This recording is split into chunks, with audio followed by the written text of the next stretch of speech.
Lord help us to see you more clearly, to love you more dearly, to follow you more nearly day by day. Amen. Please sit.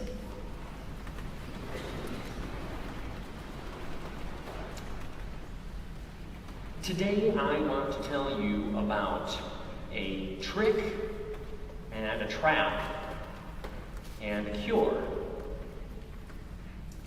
Now, in our gospel reading today, the Sadducees are trying to trick Jesus into a trap.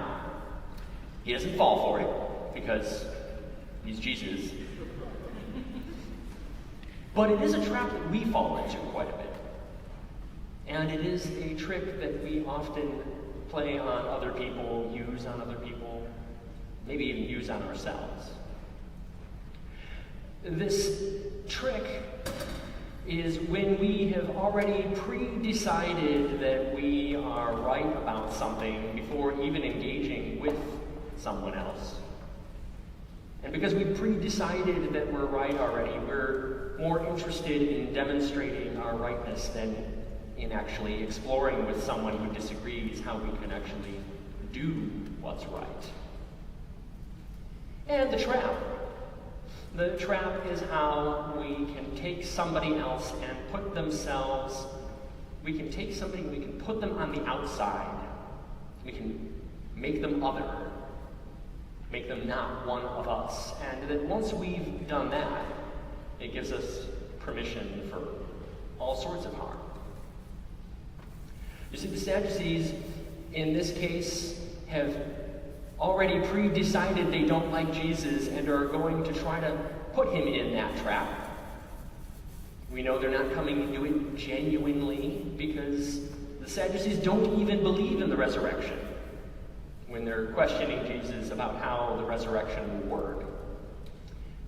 That's at least, if nothing else, because of their beliefs. The Sadducees are that group of Jewish followers that only follow the Torah, the five books of Moses, as opposed to, say, the Pharisees that Jesus more often encounters in his group, which have the Torah, but then in addition to that, all of the further teachings and the prophets, which is where most of the material comes from that helps us to understand the idea of the resurrection to life. And since the Sadducees don't have that, they don't believe that the resurrection is a thing, they're going into this not genuine in their argument with Jesus, but trying to catch him out, to make him look other, to get folks to turn against him. And like I said, he doesn't fall for it. But it is a trick and a trap that we fall into quite frequently, and it's something that we start off at a very early age already trying out on one another. And while we start off small, if we continue to try it, it can grow and it can build and can actually be quite harmful. A couple of examples. Starting out at an early age, I asked my youngest son if I could use permission for this story. He gave me permission, but my youngest son one time, he may be 4 years old or so, and he had made a mess. And he had already pre-decided there is no way he's taking care of that mess. And so when we asked him to do it, he said no. We said, you need to take care of the mess. And you can see the light bulb goes off, and he goes, I'm dead. It didn't work. We were not fooled by him. But it starts so young, so early already, far more interested in seeing his way as right than in trying to engage with someone who disagrees and find out what is the right thing to do. And it starts off small and it's innocent, but it doesn't stop there. It continues on. It gets more serious. It doesn't get more serious than maybe World War II. Pretty serious. Joseph Stalin in the 1930s had a spy network all throughout Europe and Asia. But despite all of the intelligence gathering, he had already pre-decided ahead of time that Germany was not going to invade the Soviet Union. And so when his own spies came back to him and told them they had evidence that Germany was planning on invading the Soviet Union, he would have none of it. He had already pre-decided. They must be wrong. And even later, when his spy network came back and told him that Japan was planning on opening up the war in the Pacific, beginning with an attack on Pearl Harbor, he decided they were wrong. And rather than follow their advice or be open to change, he instead set the trap on them. Had his own intelligence networks rounded up, incarcerated, many of them killed. And imagine how different World War II would have been if Stalin had been willing to act on that information ahead of time. So the stakes can get quite high. And it is something that we do in the church, too. We have played these tricks and set these traps on one another throughout history, even in the church. It's hard to imagine from one time, thousands of years ago, early first century Christians who were themselves a young group on the fringe, believing in this idea of Jesus as their Messiah, and they were the outsiders pointing in at where there was injustice and wrongdoing. And how quickly in the span of just a few hundred years, the church, after the time of Constantine, after the church itself was no longer at the fringes and the outside of power, but now found itself at the center of power, how quickly we started using that trap. The same kind of trap the Sadducees set for Jesus.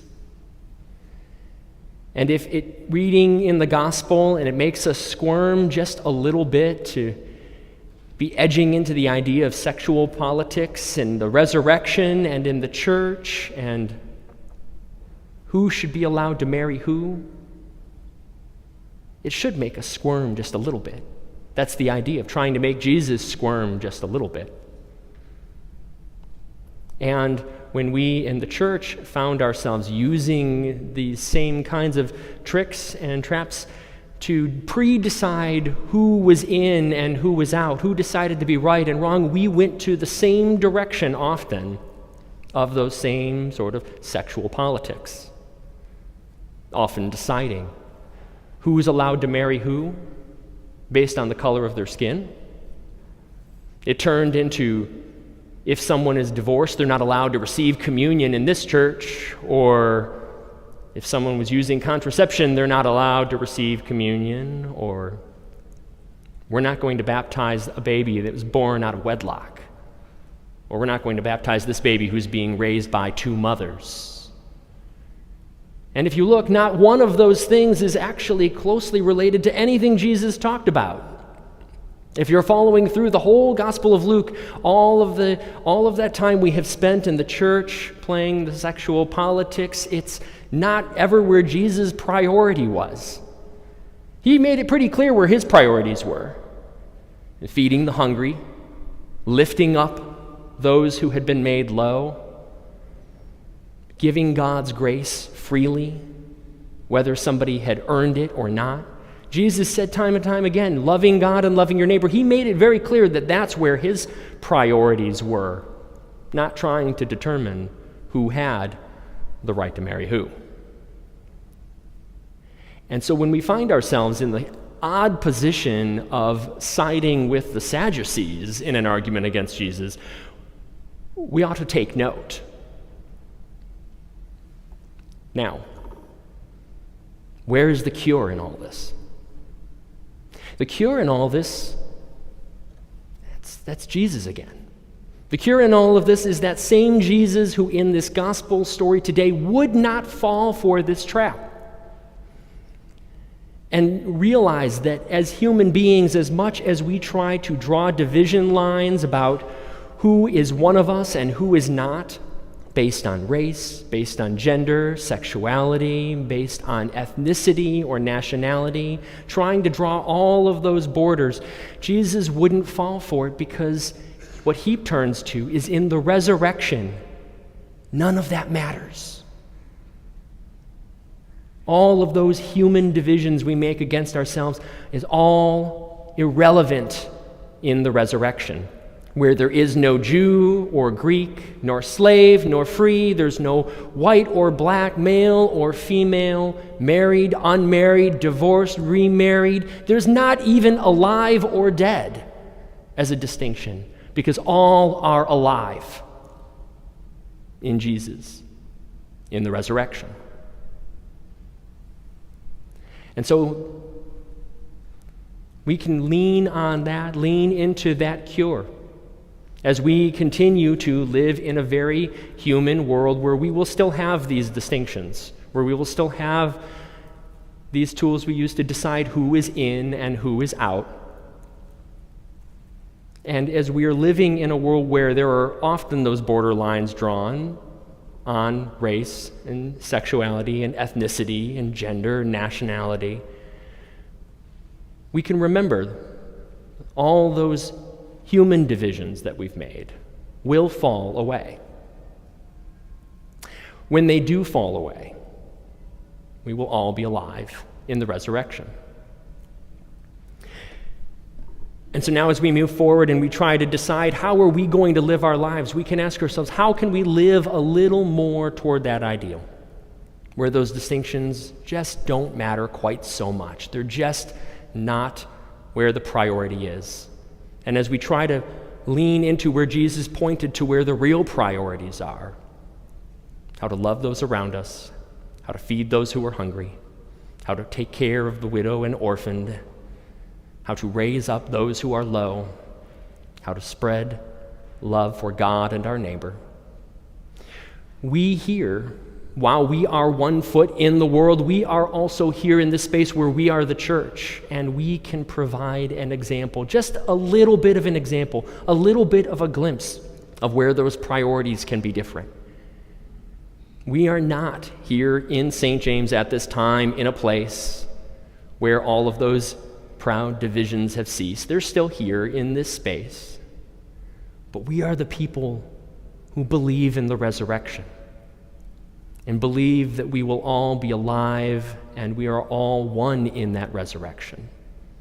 And so here in this space, at least, in this space, we can try to set those divisions away as we decide who we welcome in and who we close our doors to, who is deserving to come and receive here with us as part of our communion and who is not, who is worthy of our love, who is worthy of our respect. And we can strive toward that vision of the resurrection. Thanks be to God. Amen.